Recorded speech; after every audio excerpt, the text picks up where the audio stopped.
Oui, alors moi j'étais musulmane il y a encore 2 mois et demi. Waouh. Et je suis médecin, on m'a annoncé un cancer des ovaires au mois de juin. D'accord, d'accord. Et pendant 3 semaines, un mois, en fait, j'étais très très mal, jusqu'à entendre parler de Jésus. Quoi, j'en avais déjà entendu parler, mais là j'ai été vraiment touchée sur une vidéo comme ça un soir chez moi. Et donc je me suis intéressée à cette personne et en fait j'avais pleuré pendant 3 semaines de tristesse et là je pleurais d'amour. Waouh. Et je comprenais pas. Donc j'ai regardé beaucoup de vidéos témoignages sur Jésus et le soir même, c'était le 11 juillet de cette année 2018, Waouh. je me suis mise à genoux dans ma chambre pour la première fois de ma vie devant Dieu et j'ai supplié pendant 20 minutes, Jésus, si tu existes vraiment, moi ça me suffit pas d'entendre parler de toi, je veux te voir. Et je veux te voir d'une façon que plus jamais de ma vie je vais douter de toi. Et en fait, pendant 20 minutes, j'ai attendu, j'ai supplié à genoux. Et il s'est rien passé, je suis retournée dans mon lit. Et là, j'ai entendu une voix qui me disait « Retourne-toi ». Et j'ai fait ma rebelle. J'ai dit « Mais il n'y a rien, il y a un mur blanc derrière moi ». Et j'ai entendu une deuxième fois « Retourne-toi » de façon très forte. Et là, je me suis retournée. Et en fait, au-dessus de mon lit, j'ai fait plusieurs pas de recul parce qu'il y avait la tête de Jésus, en fait. Waouh. Et énorme. Et en fait, dans ses yeux, ses yeux sont pas comme les nôtres en fait. Il n'y a pas un cercle quoi. Il y a tous les univers dans ses yeux. Et en fait, il m'a regardé, il m'a transpercé le cœur. Et en fait, là, j'ai une urgence intérieure Waouh. qui, pour une musulmane, est incompréhensible. C'est-à-dire que c'est pas venu de mon mental. Je devais me faire baptiser le plus vite possible. Oh, wow. Donc le lendemain, j'ai cherché partout où me faire baptiser. J'ai regardé des églises sur Internet. J'étais devant des églises, j'étais là postée. C'était le 12 juillet. Et ça parlait pas à mon cœur. Je disais non, non, non. Les catholiques, les protestants, non, non, non. Et à la fin de la journée, j'ai dit à Jésus, tu m'as donné cette envie-là, donc guide-moi. Et donc il m'a guidée en fait vers des personnes qui font des baptêmes dans des lacs, des piscines, des trucs.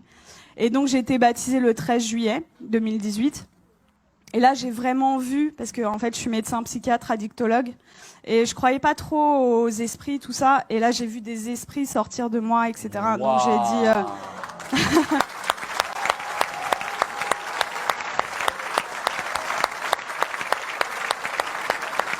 Est-ce que ça vous dérange de venir un peu?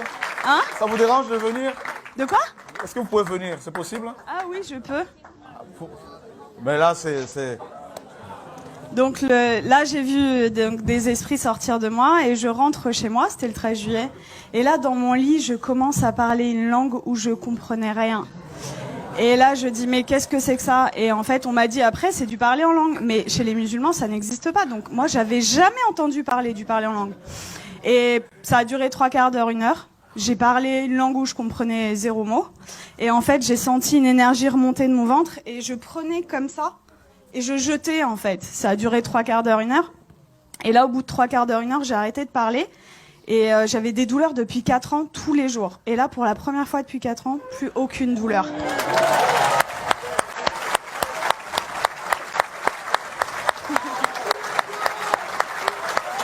Ah.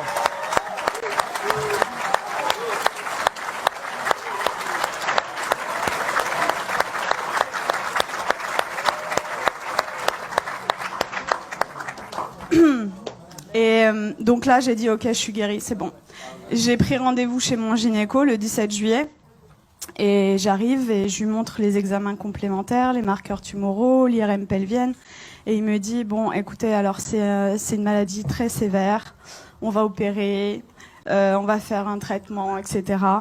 Et là, je le regarde avec le sourire et je lui dis, vous savez pas ce que je vais vous dire? Je suis guérie. Et là... Et là, il me dit, comment ça, je comprends pas. Il m'a écouté quand même parce que je suis médecin, j'ai un cabinet juste à côté de chez lui, quoi. Donc il savait que c'était pas n'importe, voilà. Et là, je lui dis, mais en fait, je suis guérie. Et il me dit, bon, parce que le déni en médecine, ça existe beaucoup. Il me dit, bon, allez, on va faire l'échographie. Et en fait, là, il me fait l'échographie et il était bouche bée. Donc, en fait, il passe sur l'ovaire gauche. Là, il me dit au ralenti, ovaire gauche normal. Et après, il passe sur l'ovaire droit et il me dit, ah, il y a 2 images. Je dis, ouais. Et il me dit, ah, mais attendez, c'est des follicules de maturation. Donc, en fait, les follicules de maturation, c'est ce qui donne les ovules. Et moi, je n'en avais plus. Donc, en fait, là, mes ovaires étaient morts et ils sont revenus à la vie. Oh.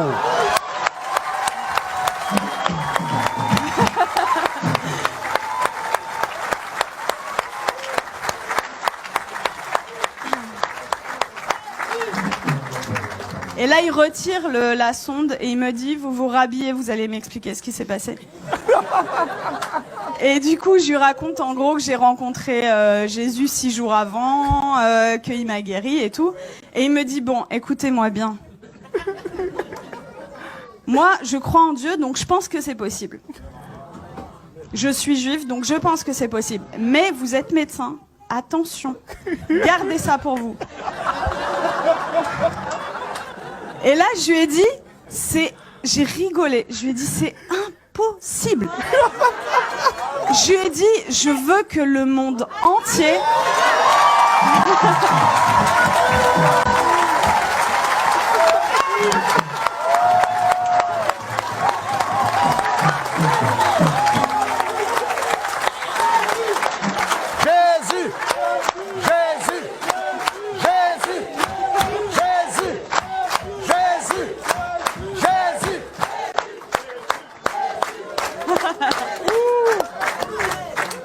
Je lui ai dit, je veux que le monde entier sache que Jésus est vivant.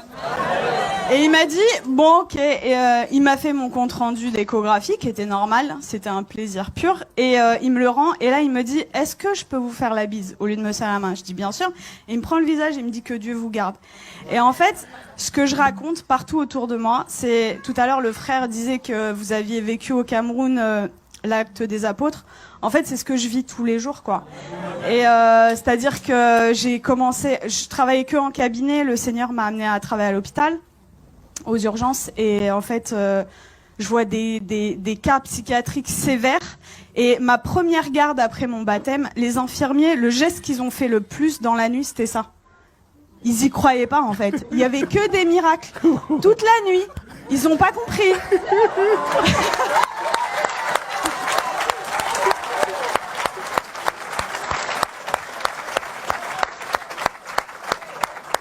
Et en fait, partout où je vais, partout où le Seigneur donc est avec moi, il se passe des miracles. Et c'est ce que je dis, en fait. Moi, ça fait que 2 mois et demi que je suis chrétienne. Et je vois les frères et sœurs, ils osent pas parler de Jésus. Ils ont limite honte de lui. Je dis, mais oh! Moi, je vais au salon de coiffure, il y a des coiffeuses qui sont guéries. Je vais à la boulangerie, à la boulangère.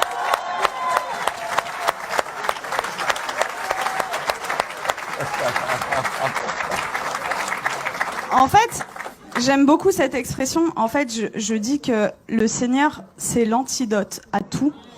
Et le monde entier a le poison. C'est-à-dire qu'ils connaissent pas Jésus.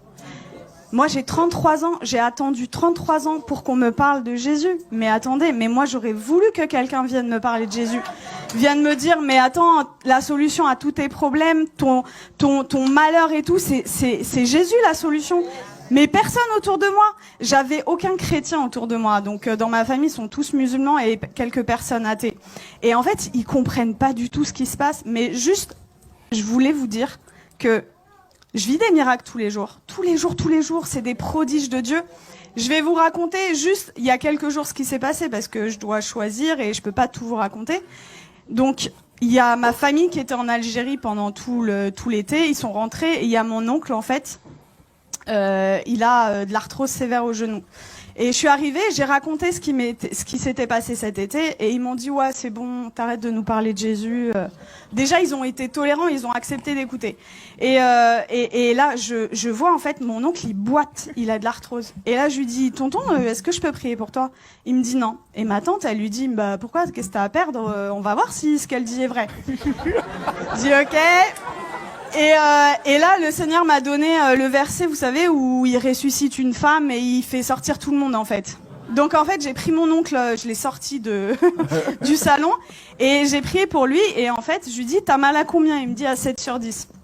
Il boitait. Et donc je prie le Seigneur et le Seigneur le guérit. Il me dit, mais j'ai plus mal du tout. Et là, il commence à courir dans toute la maison.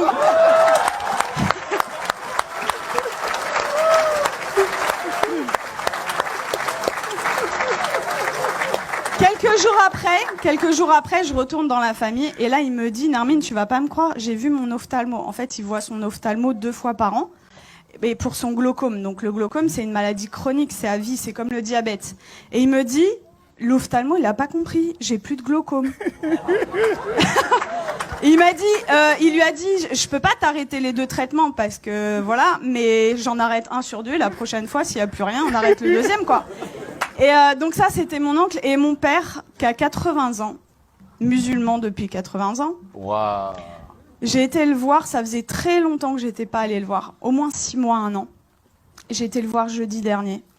Et en fait, je lui ai raconté ce qui m'est arrivé. Il a été guéri, j'ai prié pour lui, il a été guéri de ses acouphènes, c'est des bourdonnements. Il avait depuis 10 ans, plus d'acouphènes. Il avait mal au dos, il pouvait pas sortir sans ceinture. Plus de ceinture, je l'ai sorti sans ceinture. Il voyait double, il avait une diplopie. Il voyait double quand il mettait pas ses lunettes. Plus de diplopie. Et là, au bout de 2 heures, il me dit, c'est bon, je me donne à lui.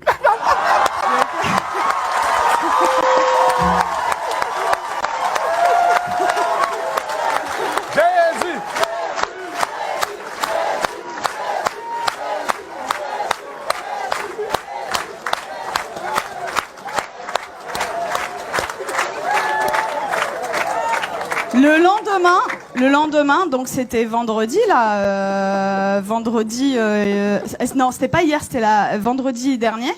Vendredi, j'arrive, donc le lendemain, en fait là, il me dit, tout ce qu'on s'est dit là, t'oublies, c'était des bêtises, tu me parles plus de Jésus. J'étais choquée. Je dis bon, ok. Et là, dans ma tête, au bout de 2 minutes, je dis non, ça va pas se passer comme ça. Et ça, vraiment, les frères et sœurs, c'est un truc hyper important. Vous priez, mais il faut proclamer aussi ce qui est écrit dans la parole. Et donc, dans ma tête, j'ai dit, je proclame qu'il appartient à Jésus. Je proclame qu'il appartient à Jésus. Et donc, j'ai proclamé. Et là, il me dit, j'ai la tête lourde et tout. Et je dis, j'ai vu l'opportunité. Je dis, je peux prier pour toi? Et il me dit, non, tu m'approches pas. Et donc, en fait, 3 fois d'affilée, en 1 heure, peut-être 3 fois, je lui ai proposé. La 3e fois, il me dit, ça prend combien de temps? Je lui dis 5 secondes. Je dis ok. Il me dit ok. Donc, je mets ma main comme ça, je chasse les esprits au nom de Jésus. Et là, il éternue, mais de façon disproportionnée. Et là, il me regarde et il me dit, c'est parti. Je dis, ah ouais? Et il me dit, tu crois que ça a un rapport avec ta prière? Je dis, bah, totalement. Et du coup, on est reparti à parler de Jésus. Je l'ai sorti, on est parti manger ensemble. Ça faisait 20 ans, ça faisait 20 ans qu'on n'était pas sortis ensemble. Et en fait, je lui ai parlé du baptême dans l'après-midi. Et dans l'après-midi, il me dit, ok, je suis ok pour être baptisé. Donc là, j'étais là. J'ai dit, je vais te baptiser dans ma baignoire, mais je voulais pas le faire toute seule. Donc j'ai écrit à des frères et tout. Oh, mon père, il veut se faire baptiser, qui sait? Et du coup, j'ai un frère qui est venu et à 21h vendredi dernier, j'ai baptisé mon père.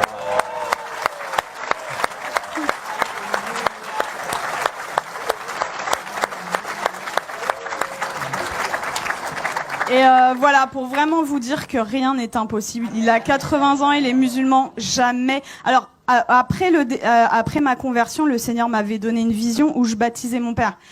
Je disais, ok, Seigneur, mais waouh. Et en fait, ça s'est passé, quoi. Donc, vraiment, ne perdez pas espoir avec vos familles. Tout est possible. Pour nous, c'est impossible, mais pour le Seigneur, c'est possible. Et voilà, vraiment, votre vie, ça devrait ressembler au lac des apôtres, quoi. Donc vraiment, n'ayez pas honte de parler de Jésus. Qu'est-ce que ça va vous coûter? Vous passez à la boulangerie. Vous savez, moi, je suis dans ma voiture et même sur le périph', j'ai des gens, en fait, je loue le Seigneur. J'ai effacé toutes mes musiques du monde là et j'ai mis des louanges. Et donc je chante et tout. Et même sur le périph', il y a des gens, ils passent sur le périph', ils me font comme ça. Et moi, j'ouvre ma fenêtre et je leur dis Jésus est la réponse. Et voilà. Et en fait, ça franchement, si moi, en tant que médecin, et venant d'une famille de musulmans, je prends le risque. Vous qui avez votre famille, etc., qui croyez, mais osez quoi, parler de Jésus tout le temps, parce que voilà, c'est j'ai une image qui m'était venue, c'est limite non-assistance à personne en danger en fait, de pas parler de Jésus. C'est l'antidote des antidotes à tout, et vraiment, quand vous découvrez un antidote et que quelqu'un en face de vous a le poison, ben vous gardez pas l'antidote pour vous, quoi. C'est égoïste. Donc il faut le partager. Wow. Voilà. Et tout à l'heure, je suis arrivée, j'ai parlé avec Laurent et ça m'a beaucoup touchée parce que quand j'étais petite, en fait, quand on me demandait quel métier tu veux faire, je disais Mère Teresa. Et dans une famille musulmane, vous imaginez, et ils m'ont dit non, ça va pas être possible. Non, tu vas changer, tu changes. Et du coup, j'ai dit bon bah ok, je veux être médecin. Et en fait, c'est incroyable comment le Seigneur il est en train d'organiser les choses. Et du coup, quand Laurent m'a parlé d'orphelinat tout à l'heure, je sens que j'ai un appel fort Amen. pour ça.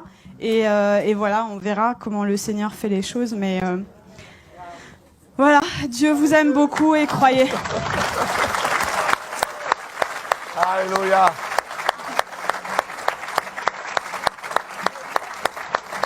Waouh. Gloire à Dieu.